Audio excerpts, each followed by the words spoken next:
Sur le plateau d'On vous répond, l'émission n'a pas changé de nom, la chroniqueuse non plus, elle s'appelle Marie-Ange. Bonjour. Bonjour. Vous avez vu, voilà, j'ai oublié le nom de l'émission. Il nous en reste que 3, c'est pour ça que je commence à... Voilà. Ça arrive. J'essaie de me détacher un petit peu, parce que vous savez, ça va être dur après. Ne vous détachez pas de moi. Non, absolument pas, Marie-Ange, c'est pas le projet. La transition va être très compliquée avec la thématique de l'émission, puisqu'aujourd'hui, on va parler du recyclage des déchets. On va parler une fois de plus de la préservation de la Corse, une fois de plus de science et de préservation, avec un témoin tout à fait particulier. On les a suivis tout au long du mois. Ils ont fait une action que je trouve extrêmement valable, que nous trouvons extrêmement valable, d'ailleurs en partenariat avec France 3 Corse Via Stel. C'est évidemment l'association Mare Vive et l'expédition corsicaire. Et qui de mieux que Pierre-Ange Giudicelli, qui est le cofondateur de l'association, pour nous en parler. On l'accueille tout de suite, c'est notre témoin du jour.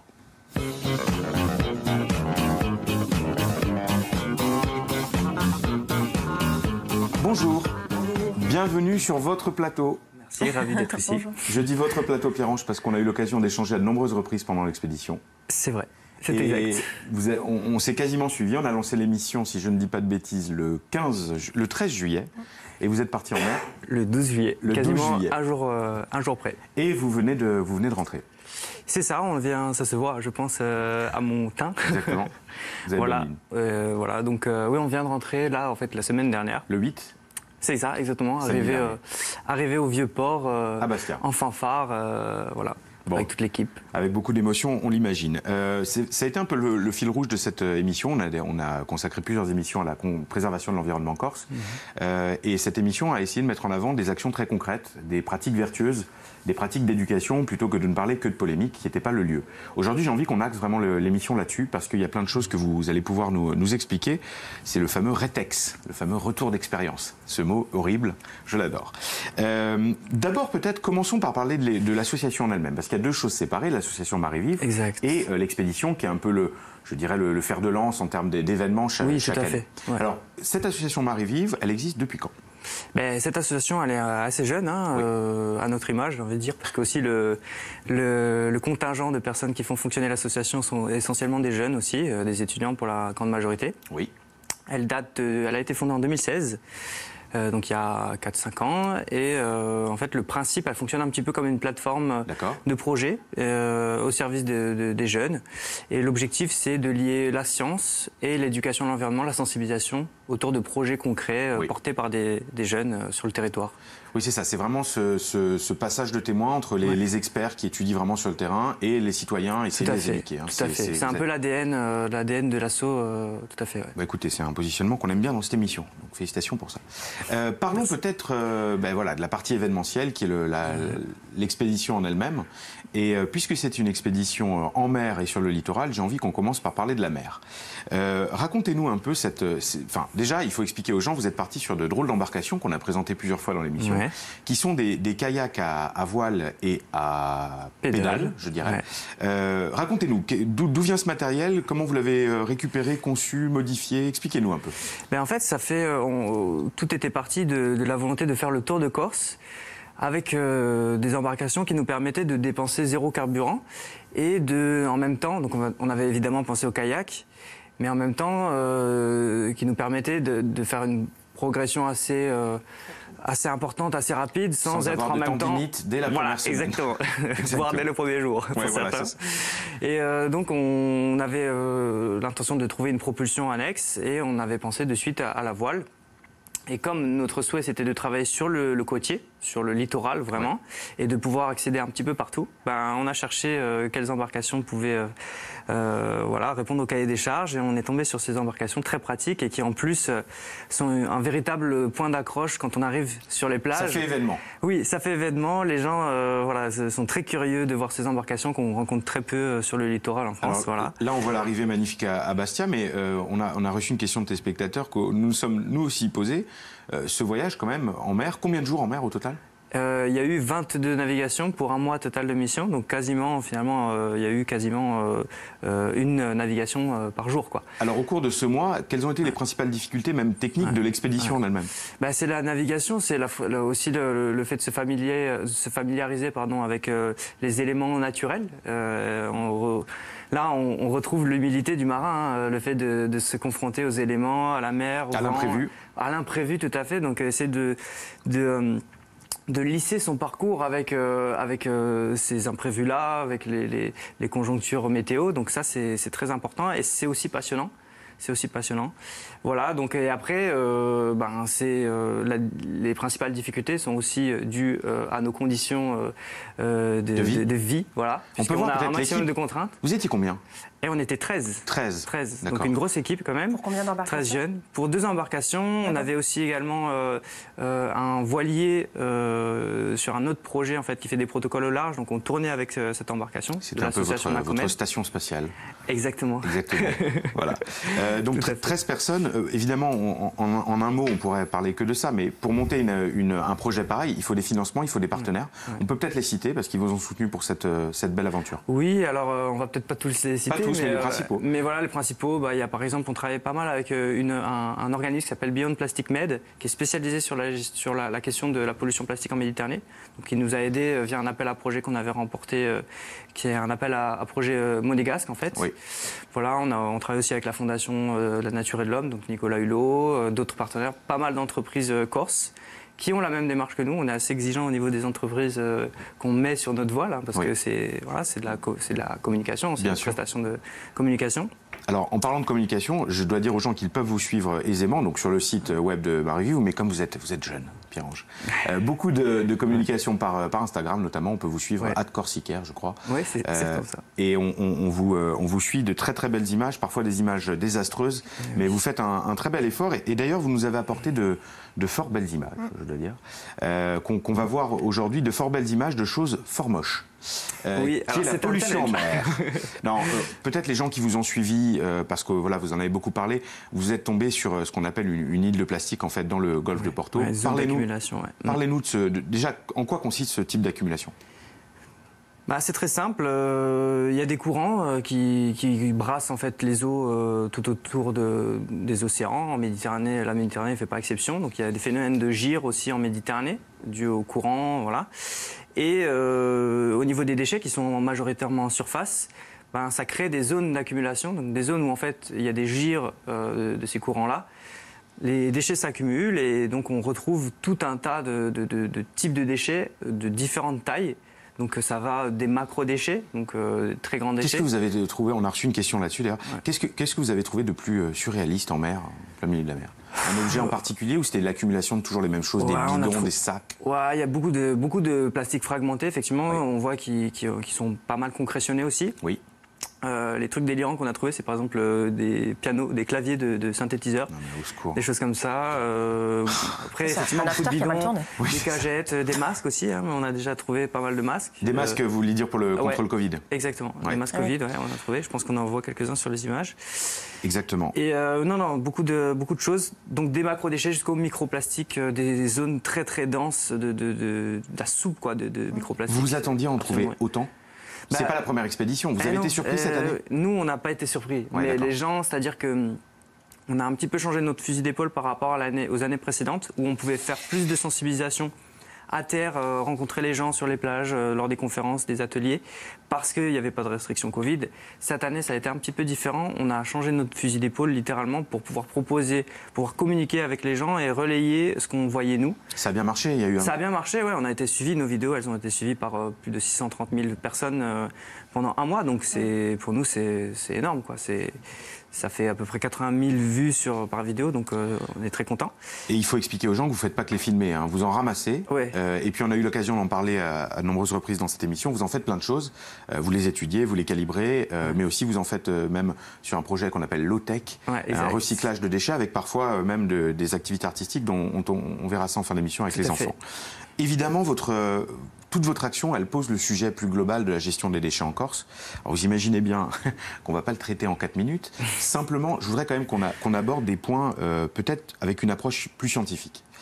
D'abord, dire qu'il y a un projet du CNRS que j'aime beaucoup qui s'appelle le projet Tara, qui est aussi une expédition et qui consiste en fait à aller étudier sur le terrain l'influence des villes sur la pollution plastique en mer. Parce qu'il y a une statistique qu'il faut peut-être rappeler, c'est que 80% de la pollution qu'on trouve dans les mers est liée en fait à la pollution des fleuves et liée à la pollution des villes. Allez vous intéresser, si vous êtes intéressé à la pollution plastique, le projet Tara du CNRS, qui est vraiment très bien construit avec aussi de très belles archives. Viastel, a évidemment déjà consacré de nombreux reportages et un documentaire qui s'appelait Zero Fraude, comme l'association dont vous nous parlerez. C'est 500 kilotonnes de déchets par an en Corse, dont à peu près 40% de ménagers. J'ai fait le calcul, ça fait à peu près 600 kilos de déchets par habitant. C'est un des plus gros chiffres en France, en fait. La Corse, en termes de production par habitant de déchets, au max, quoi. Et malheureusement, avec toutes les polémiques qu'on sait d'enfouissement, c'est quand même 3/4 qui sont enfouis directement, avec évidemment toute la problématique de où enfouir. Enfouir, vous voyez, c'est un beau lapsus. Enfuir, effectivement. Faut-il enfouir? Comment? Avec quel respect de l'environnement, évidemment? Le respect des nappes phréatiques, des pollutions. C'est un problème immense. Avez-vous vu, au cours des dernières années, vous avez fait beaucoup d'actions de terrain, des zones spécialement vertueuses ou des pratiques extrêmement vertueuses de certains endroits? On a envie de mettre l'accent là-dessus. Nous, ce qui nous a frappé, et puis c'était aussi l'objectif de la mission, de ne pas forcément aller relater le négatif, d'essayer de trouver des solutions qui fonctionnaient. Donc on a fait des rencontres, par exemple à Girolate. Girolate, c'est un cas intéressant parce qu'ils sont complètement coupés de la porte terrestre, en fait. Ils n'ont pas d'accès routier quasiment. Donc leur gestion des déchets, qui en plus c'est quand même un village qui est... C'est une merveille absolue sur la commune de Zannes, qui est mon village. Bon, salut. Je prends un exemple totalement au hasard. Mais... C'est bon, on n'en a pas parlé avant. Voilà, et en plus qui a quand même un afflux touristique important. Très important. Donc un pic de fréquentation. En Balagne également, des pratiques très vertueuses, avec de la collecte de déchets. Voilà, avec le ramassage mécanique à cheval. Compostage. Ça fait partie des bons élèves, en fait, même des pionniers. Ils ont été cités dans un livre sur le zéro déchet. Mais ce sont d'ailleurs des villes, comme vous le disiez, qui connaissent des pics touristiques assez importants et qui sont potentiellement très vite débordés par la gestion des déchets s'ils ne réfléchissent pas à une stratégie globale en amont.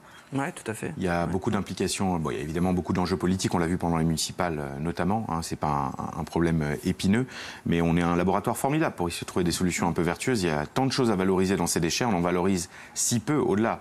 De la valorisation, il y a évidemment l'idée de moins en produire. Comme on le dit, le meilleur déchet, c'est quand même celui qui n'existe pas. Et pour ça, d'ailleurs, pour tout l'aspect, non pas politique, mais de l'action des citoyens, bien vous aussi, évidemment, vous avez fait beaucoup de choses. Comme vous le disiez, avec le Covid, vous avez pu peut-être moins organiser d'ateliers sur les ports où vous habitiez, ou même les criques où vous arrêtiez. On a quand même envie d'en parler. Est-ce que vous pouvez nous parler un peu de ces étapes que vous avez faites? En quoi ça consiste? Alors, les étapes, nous, c'est assez simple. Finalement, on navigue, on fait nos protocoles en mer. On a en même temps une équipe terre qui fait des protocoles scientifiques à terre, notamment des collectes de déchets. C'est-à-dire que c'est différent, j'insiste un petit peu là-dessus, on ne fait pas de nettoyage de plage à proprement parler. Ce n'est pas le volume qui vous intéresse? En fait, notre but n'est pas de nettoyer la plage, parce que nettoyer la plage, ça peut être, on va dire, le fait de collectivité pour restaurer un petit peu la valeur patrimoniale d'un site. Nous, ce n'est pas notre but. Notre but, c'est d'étudier la pollution. Donc, à terre, on fait ces fameuses collectes de déchets pour essayer de comprendre d'où viennent l'origine et la source de ces pollutions, notamment les pollutions plastiques. Bien sûr. Et à terre, quand on fait des escales, c'est surtout pour rencontrer les gens, pour faire des ateliers pédagogiques avec les enfants. Donc, notamment les ateliers... Écolanta. Écolanta. Je suis absolument fan de ce nom. Écolanta. On en a déjà gros parlé. Brainstorming. Exactement, j'imagine. Puis ça, quand on le trouve, on dit c'est fini, on ne peut plus changer. Voilà, donc l'idée, c'est de joindre l'utile à l'agréable, donc sensibiliser les enfants en les culpabilisant surtout pas. Oui. Voilà, avec le mode ludique, les jeux, l'amusement, le sport. Voilà, c'est des vecteurs qui sont très efficaces. L'aventure, nous, notre mission, en fait, elle fonctionne parce qu'il y a le côté aventure, le côté humain, qui est un vecteur très efficace, formidable. Donc, vous avez quand même réussi à rassembler un petit peu de monde malgré la période si difficile cette année. Vous avez eu du mal. Comment vous l'avez senti? En fait, on a été confronté à un paradoxe, c'est-à-dire qu'on était obligé de se limiter en termes de jauge. En fait, on était obligé de... Notre travail était qu'il n'y ait pas trop de monde, donc, ce qui est l'inverse de d'habitude. Enfin, voilà. Bon, écoutez, tant mieux pour ça. Il faut rappeler que vous êtes en lien avec des équipes scientifiques, rappeler que l'étude du plastique aujourd'hui, c'est capital pour deux choses. Déjà pour être capable de l'enlever, mais aussi parce qu'à terme, il y aura une réglementation. Et le plastique est d'autant plus dangereux qu'il est à petite taille. Et aujourd'hui, sur les microplastiques, les nanoplastiques, il n'y a aucune réglementation. On sait finalement peu de choses. Donc, c'est pas qu'un travail juste de pédagogie, c'est un travail qui est essentiel, et peut-être même pour faire naître des vocations de futurs scientifiques chez ces jeunes qui sont venus faire Écolanta. Je ne m'en suis toujours pas remis, si on va le dire 4 fois peut-être pendant cette émission. Vous êtes évidemment loin d'être les seuls à être aussi actifs en Corse pour la sauvegarde de l'île à travers une meilleure gestion des déchets. Marie-Ange, il y a une association qu'on peut peut-être citer, c'est celle de Zero Fracht. Oui, alors c'est la plus connue, la plus symbolique parce qu'elle rassemble un réseau déjà de plusieurs associations qui étaient déjà engagées dans des problématiques environnementales, Collectif Corse contre l'incinération ou l'Event et Bouge ta Corse pour ne citer que. Ils sont une dizaine d'associations regroupées dans Zero Fracht qui fait partie du réseau national Zero Waste. On en parlera en fin d'émission et leur démarche est simple, c'est défendre la démarche zéro déchet contre le gaspillage alimentaire aussi. En Corse particulièrement, il s'agit de mettre la priorité sur la gestion des déchets et surtout la réduction des déchets. Et leur rôle est aussi et beaucoup d'interpeller les pouvoirs publics. Oui, les pouvoirs publics, d'ailleurs, je crois qu'ils sont très à l'écoute de cette association. Elle a évidemment excellente réputation parce qu'ils font une action très concrète. On travaille beaucoup avec eux. Vous travaillez beaucoup avec eux, oui. Ouais. Un travail de fond sur quel type de démarche, par exemple? Par exemple, sur la gestion des déchets. Parce que nous, on travaillait en mer. Oui. Donc, on traitait la pollution en mer. Et grâce à eux, grâce au travail aussi des autres scientifiques, etc., on a remonté, telle une pelote de laine, on a remonté le fil et on s'est aperçu que la pollution en mer avait son origine à terre. Et donc, à terme, il fallait agir sur la gestion des déchets. Ça, et donc, insistons là-dessus. On a beaucoup l'impression que c'est la pollution des gens qui sont sur la plage. En fait, c'est presque... Évidemment, c'est terrible. L'autre jour, j'en creusais des canettes de plastique planquées dans le maquis à 10 mètres de l'eau. Oui, ou les mégots de cigarettes. Et les mégots de cigarettes. Ça, c'est terrible, mais c'est presque de l'ordre de l'inconfort. La véritable pollution en mer, elle se décide tous les jours dans ce qu'on jette dans la poubelle. Exactement. Et j'irai même plus loin lorsqu'on produit le déchet et lorsqu'on produit un plastique. Vous avez raison.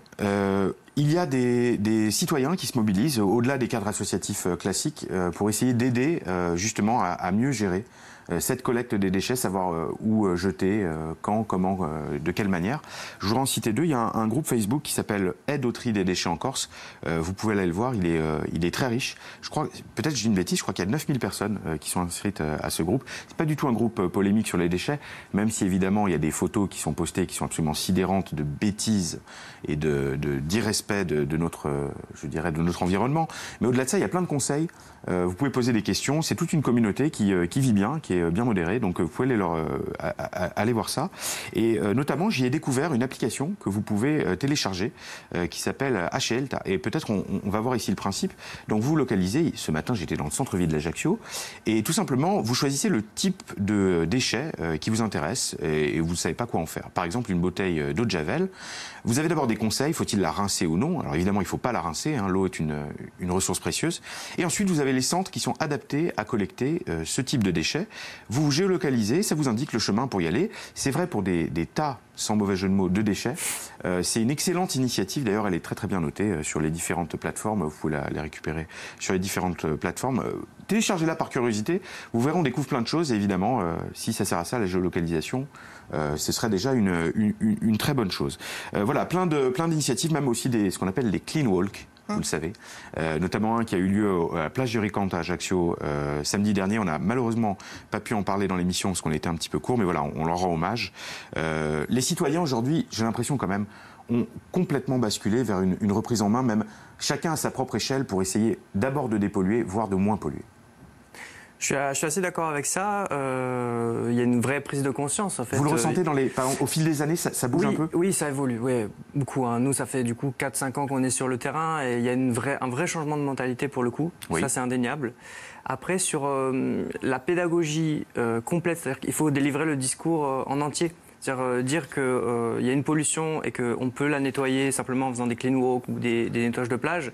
Ça, par contre, malheureusement, c'est pas vrai. C'est pas vrai. Oui. C'est une fausse. Voilà. Ouais, il faut travailler sur l'amont avant tout, évidemment. Il y a un autre endroit où parfois on fait très attention à la maison et puis soudain, quand on y arrive, l'ambiance aidant, on se relâche un petit peu, c'est l'entreprise. Et s'il y a bien un domaine qu'elle connaît, c'est l'entreprise. Tout de suite, c'est le moment de la chronique de Marie-Ange.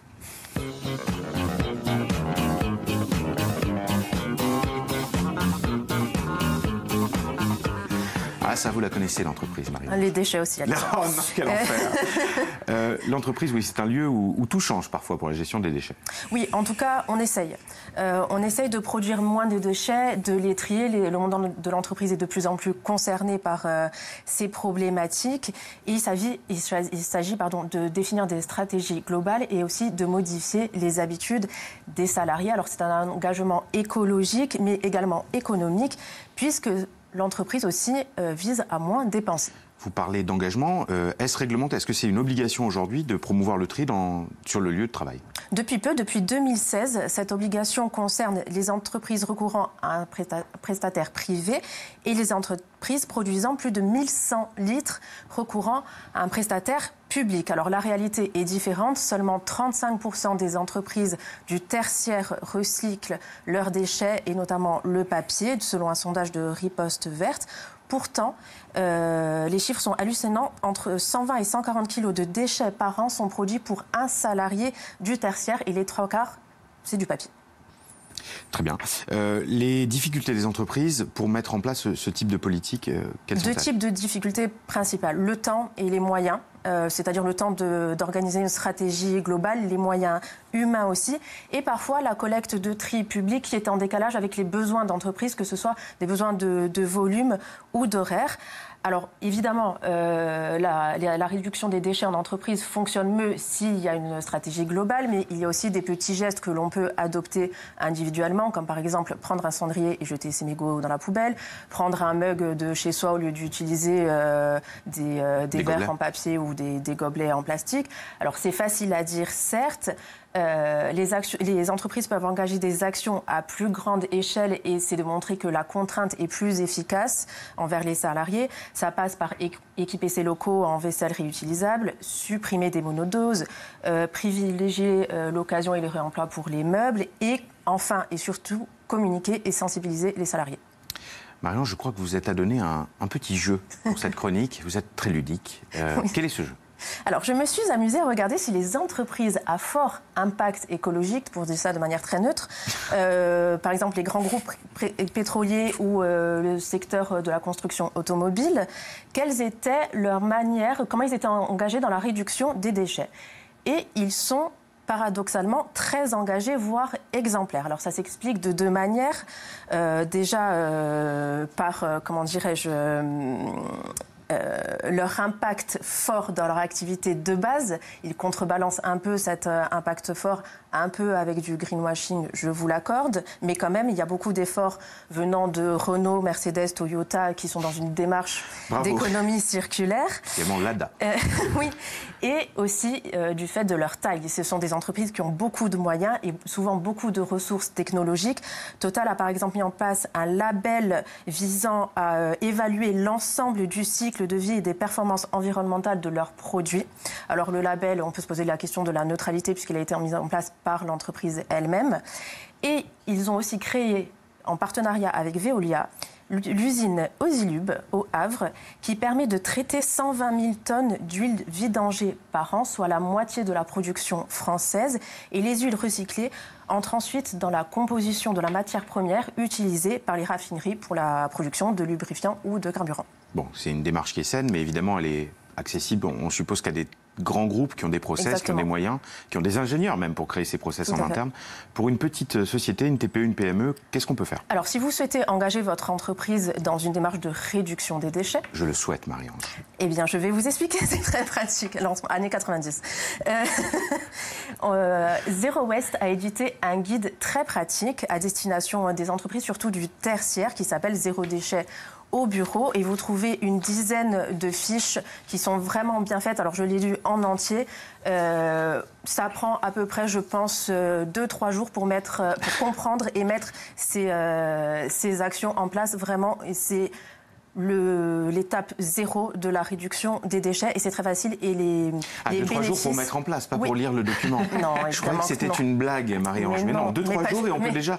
Pardonnez-moi, j'ai vraiment cru ça. Le document se lit très vite. Le document se lit très vite. Il se comprend très vite. Donc surtout. En moins d'une semaine, on peut dédier quelqu'un peut-être dans l'entreprise, 2-3 jours, on peut déjà changer la culture d'entreprise. On peut déjà au moins évaluer la stratégie à mettre en place selon le nombre de salariés et selon la taille de l'entreprise. C'est vraiment très bien fait. Et à l'échelle locale et même micro-locale, les communautés d'agglomération, la CAB et la CAPA peuvent vous renseigner. Alors le numéro, je pense, de la CAPA s'affiche. C'est un numéro vert, gratuit. On peut vous renseigner sur la façon dont on collecte les déchets et notamment pour les professionnels. Et j'en profite pour dire que la CAPA a mis en place une phase de test pour les restaurateurs. Ah oui, très bien. Pour la collecte de biodéchets. Voilà, c'est encore en test pour des restaurateurs volontaires. on sera un peu à l'image de ce que la Balagne un peu à l'image de ce que la Balagne a commencé à lancer. À voir ce que ça donne sur Ajaccio. Exactement. C'est tellement dommage de jeter des déchets organiques qui peuvent servir à refaire des jardins magnifiques. Et j'en ai pour 10 secondes. Et si vraiment vous souhaitez aller plus loin dans la démarche, on peut se former de manière presque universitaire avec, ça va vous plaire, l'Université du Colibri. Très bien. En partenariat avec Zero Waste. C'est une université citoyenne qui propose une formation en ligne très complète. Merci beaucoup Marie-Ange, c'était passionnant. Il nous reste que quelques instants, 30 secondes. Avant tout pour vous remercier, Pierre-Ange, pour vous féliciter, vous et toute l'équipe, vous saluerez Dylan et tous les autres, de l'expédition, parce que ça a été un plaisir de vous suivre malgré ces images terribles. Je suppose que vous êtes encore un tout petit peu dans le blues de l'expédition, mais en 10 secondes, vous repartez quand? On repart l'an prochain. L'an prochain, c'est déjà prévu, c'est déjà calé. Ah, bien sûr. Bon, oui. alors Corsicaire 2021, nous serons là. Merci encore et bravo pour votre belle association Expédition. Et nous, on se retrouve pour l'avant-dernière, la semaine prochaine à 13h05 avec Angelina. Demain, pas la semaine prochaine, oui, demain. Bon après-midi à tous. Vous êtes bien sur Viasté, là.